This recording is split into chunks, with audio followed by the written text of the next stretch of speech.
Hey, this one's going to be relatively quick. This is a quick story about how I came up with what my teaching philosophy is.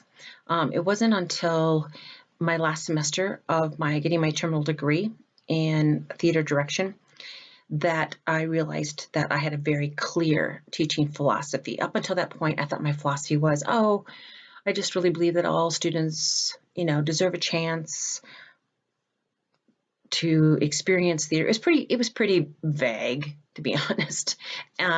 Also, I really love literature that has to do with social justice. Well, it's not really a teaching philosophy. That's just more of a, appetite for theater.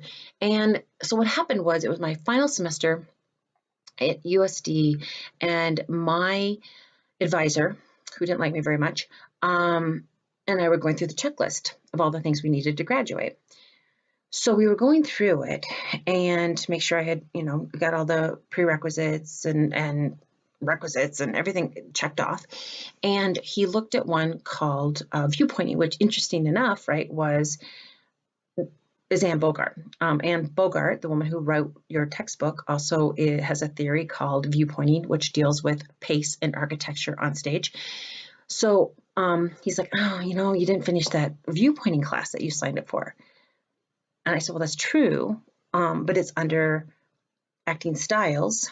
And I took Shakespeare styles the next semester instead. Well, the reason I didn't finish the class on viewpointing was because I had a pulmonary embolism and almost died and spent a month at a VEIR hospital and could not complete that semester. So when I came back, I had to substitute classes for it. But I had taken a class. But his response to that was, yeah, well, it's kind of like you to not finish something. And I looked at him. At the time, I already had the job at USF. In fact, I had been teaching there for quite a few years. I just had to finish my terminal degree so I could apply for tenure. So that meant that I was teaching full load. I was directing 4 shows a year. I was advising all the students. I was doing all recruitment, and doing my coursework in order to finish my MFA. And so I said, I don't think that's really fair that you say that about me not finishing viewpoint. He goes, well, it's true, you didn't finish. I said, it's true, but it's because I was super sick and I went on to take other classes a semester afterwards.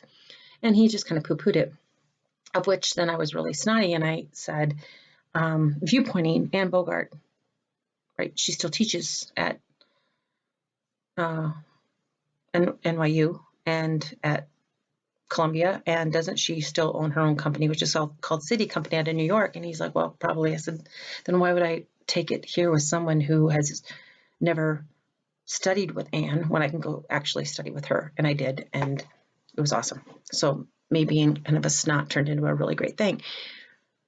But the part of the story that's important, though, is that I learned a lot from my advisor at that moment, because he was never an advisor who did anything with me that was encouraging as even a teacher when I had him in the classroom. It was always, here's the assignment, here's the hoop you're going to go through. Great. And I would jump through that hoop and I would do the assignment thinking he had the boon of some knowledge of which was going to be, life shattering.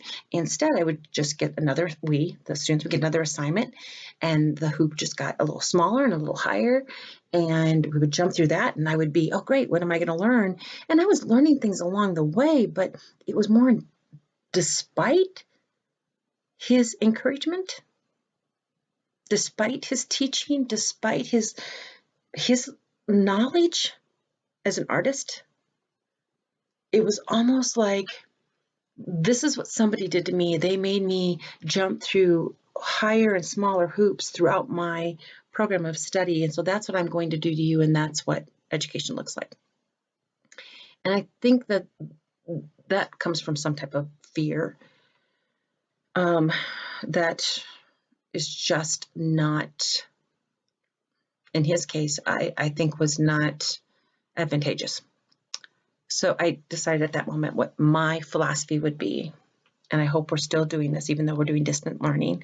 And this is why I want you to have, have conversations with me and send me videos or send me the emails or let me know, is that I believe my philosophy is that I'm going to give you things to chew on, and then I'm going to jump through the hoop with you together, and treat it a little bit like your heart. Treat it a little bit like an onion. And that is, we'll jump through and then we'll pull it apart. And we're going to look into your head and your mind and pull something out and make it applicable. And then we'll do it a little bit more and a little bit more, because I believe as students, everything you need to know is already in you, and that I'm just the person assigned to this class to jump through the hoops, if you will, metaphorically, no matter how high or how small, so that you can be vulnerable and you can feel like if there are things that'll terrify you a little bit, that you have somebody that's doing that with you. So anyway, just want to pass, that's my teaching philosophy.